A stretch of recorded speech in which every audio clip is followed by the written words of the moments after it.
मध्ये जी अत्यंत मानवतेला काळीमा फासणारी जी घटना घडली, यज्ञा दुसानेच्या ज्या हत्येसाठी तिला न्याय मिळावा त्या घटनेचा निषेध नोंदवण्यासाठी या मस्जिदची आमचं सीडी देवरे माध्यमिक व उच्च माध्यमिक विद्यालय असेल, छत्रपती शिवाजी विद्यालय असेल, गंगामाता विद्यालय असेल, जिल्हा परिषद शाळा असेल, आदर्श माध्यमिक इंग्लिश मीडियम असेल आणि आपलं आर.डी. देवरे वरिष्ठ महाविद्यालय असेल, या सर्व विद्यालयातील सन्माननीय मुख्याध्यापक, प्राचार्य, सर्व शिक्षक बंधू भगिनी, विद्यार्थी विद्यार्थिनींच्या वतीने मी यज्ञाला सर्वांच्या वतीने प्रातिनिधिक स्वरूपामध्ये भावपूर्ण श्रद्धांजली अर्पण करतो।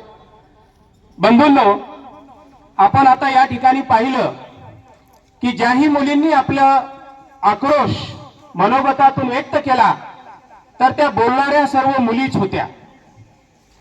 यावरून हे लक्षात येतं की आज आमच्या भगिनी, आमच्या मुली, आमच्या आया बहिणी शिक्षणाच्या माध्यमातून प्रगती करत आहे, शिक्षण घेत आहे। अशा आमच्या मुली, आमच्या आया बहिणी जर या महाराष्ट्रामध्ये सुरक्षित नसतील तर आमच्यासारख्या सुज्ञ पालकांच्या समोर एक प्रश्न पडतो की आम्ही आमच्या मुलींना शिकवायचं का नाही शिकवायचं, आम्ही आमच्या मुलीला शाळेत पाठवायचं, कॉलेजला पाठवायचं का नाही पाठवायचं, हा अंतर्मनात निर्माण झालेला प्रश्न निश्चितपणे पालकांच्या मनामध्ये असेल। त्या मनामधल्या पालकांच्या मनामध्ये असलेल्या प्रश्नांचं उत्तर आज शासनही देऊ शकत नाही आणि तुम्ही आपण कोणीही देऊ शकत नाही, कारण या घटना सातत्याने घडत आहे। ही घटना आपल्यासाठी आज नवीन नाहीये। दिल्लीचं निर्भया हत्याकांड असेल, महाराष्ट्राच्या खरलंजीचं हत्याकांड असेल, कोपर्डीचं हत्याकांड असेल, आपण हे सर्व हत्याकांड उघड्या डोळ्याने पाहिलेत।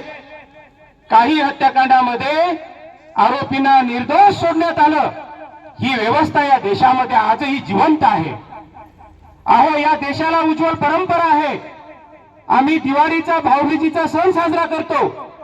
रक्षाबंधनच्या दिवशी आमची बहीण आमच्या भावाला माझी सुरक्षा करण्यासाठी हातामध्ये धागा बांधते, राखी बांधते, पण तो भाऊ आज आपल्या स्वतःच्या बहिणीचं संरक्षण करू शकत नाही।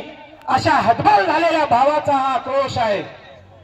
जो बाप, जी आई आपल्या मुलीला, मुलाला 9 महिने 9 दिवस पोटात वाढवते, दुःखाचं कष्ट करून सहन करते, पण ती आई आज आपल्या मुलीचा हा आक्रोश थांबवू शकत नाही। जो बाप आपल्या मुलीचं थाटामाटामध्ये लग्न करण्याचं स्वप्न पाहतो आणि मी माझ्या मुलीचं वैभव माझ्या डोळ्याने पाहिल असं सजी गणेश मित्र मंडळाच्या पदाधिकाऱ्यांनी हे सर्व नियोजन घडून आणलं आणि तुम्हाला आम्हाला या मूक मोर्चामध्ये छोटीशी किमान त्या सामाजिक कार्यामध्ये आपल्याला काहीतरी फुल नाही फुलाची पाकळी योगदान देता येईल याची संधी दिली। त्याबद्दल मी सर्व शाळेच्या वतीने, सर्व मुख्याध्यापकांच्या वतीने, शिक्षकांच्या वतीने, विद्यार्थ्यांच्या वतीने, या प्रतिष्ठानच्या सर्व पदाधिकाऱ्यांचं, ग्रामस्थांचं देखील मी मनापासून आभार व्यक्त करतो, धन्यवाद व्यक्त करतो। आपण बोलतो